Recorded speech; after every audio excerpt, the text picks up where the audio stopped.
Wisdom as medicine. Healing the soul and society, I stand at the crossroads of my own heart, reflecting on a truth that has guided me through the tumult of life. To heal the sickness of the soul and the world, we must surrender the ego's hunger for power and embrace the quiet strength of wisdom. For in generosity and truth, we find the abundance that restores us all. This insight, forged in the fires of personal struggle and observation, illuminates a path to health, not just for the body, but for the spirit and the society we share. Wisdom, I've learned, is the medicine that can mend what is broken, dissolving the illusions of ego and greed to reveal a world of connection and possibility.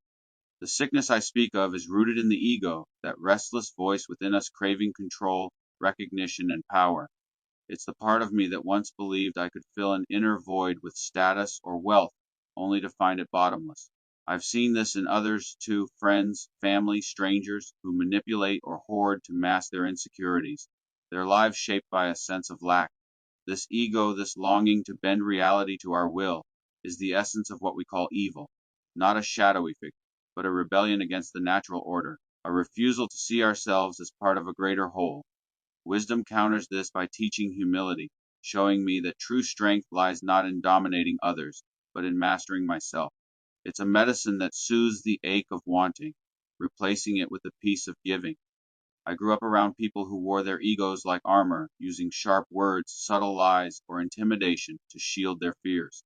I felt the same pull, the urge to be seen, to matter, to shape the world to my desires. But chasing these fleeting prizes only deepened my emptiness. It was only when I began to listen to the deeper truths, that we are all connected, that our actions ripple beyond ourselves, that I found relief. Wisdom taught me to let go of the need to control and instead to serve, to see others not as rivals but as reflections of my own humanity. This shift was like sunlight breaking through clouds, warming the cold corners of my heart and guiding me toward a life of purpose. Our world suffers from the same sickness, nowhere more evident than in the economy we call capitalism. As a capitalist, I believe in free markets where supply and demand find their natural balance, fostering innovation and prosperity for all. But what we have today is not the capitalism envisioned by those who champion fair exchange. It's corporatism, a perverse, distorted system, where the wealthy and powerful manipulate markets, creating artificial shortages and false demands to funnel wealth upward. The few amass fortunes while the many struggle, not because resources are scarce, but because egos hoard them. I've walked through cities where towering wealth casts shadows over forgotten neighborhoods, where the market's invisible hand is shackled by greed. Economists like Peter Schiff warn of government interventions that distort prices and erode savings, while Ray Dalio points to the growing chasm between rich and poor, urging reform to save the system from itself. Jim Rickards exposes how markets are rigged by those with influence, undermining the very freedom capitalism promises. This isn't the free market I believe in. It's a betrayal of it, driven by the same ego that poisons our hearts. True capitalism, like wisdom, thrives on fairness and voluntary exchange. It's not about monopolies or bought politicians. It's about small businesses flourishing, individuals trading value for value, and communities pooling resources to lift each other up. I think of the biblical economy where people gave willingly, not out of obligation but from love, as in the story of Job, where generosity multiplied blessings.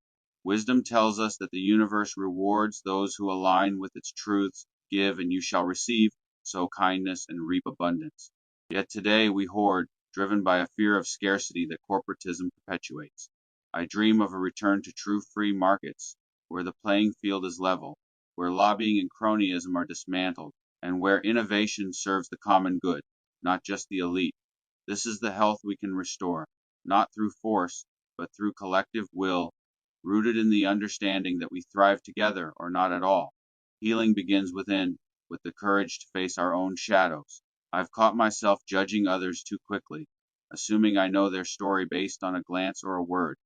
But wisdom has taught me to pause, to listen, to gather the facts before I decide. I've felt the sting of others' assumptions about me, their quick dismissals based on appearance or circumstance. It reminds me not to do the same. To assume is to build a house on sand unstable and bound to collapse. People are woven from complex threads of hope and resilience, and to judge without understanding is to unravel that tapestry. Instead, I strive to see the potential in others, to offer kindness even when it's hard. I've seen this in small acts, sharing a meal with a stranger, listening to a friend's fears, helping someone who's fallen. These moments ripple outward, healing not just one heart but many, reminding us that our strength lies in connection, not competition. This path is not without struggle. The ego fights back, whispering that I need more wealth, more status, more control. Society amplifies this, equating success with accumulation. But I've seen the emptiness in those who chase these things, the rich who are never rich enough, the powerful who are never secure. I think of a carpenter who walked dusty roads, preaching love and humility, owning nothing yet giving everything. His life reminds me that true treasure lies in what we share: virtue, compassion, truth. These are the riches that endure, the medicine that heals both giver and receiver. Wisdom doesn't demand grand gestures, it's in the quiet choices: to listen before speaking, to help without expecting reward, to forgive even when it hurts. I've made mistakes, costly ones that left scars on my heart and others, but each taught me something: that humility is stronger than pride, that connection is richer than isolation, that truth is clearer than assumption.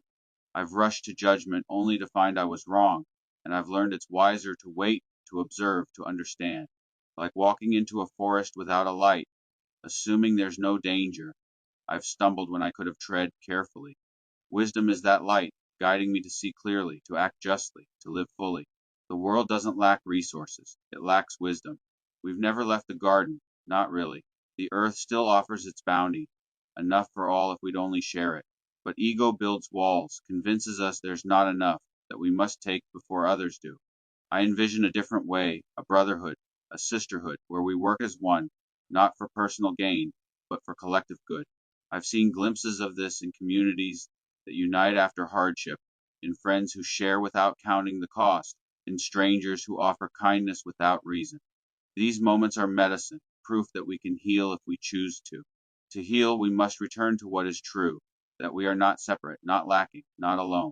Wisdom shows us a world of abundance, where free markets reflect fairness, where generosity multiplies blessings, and where connection overcomes division.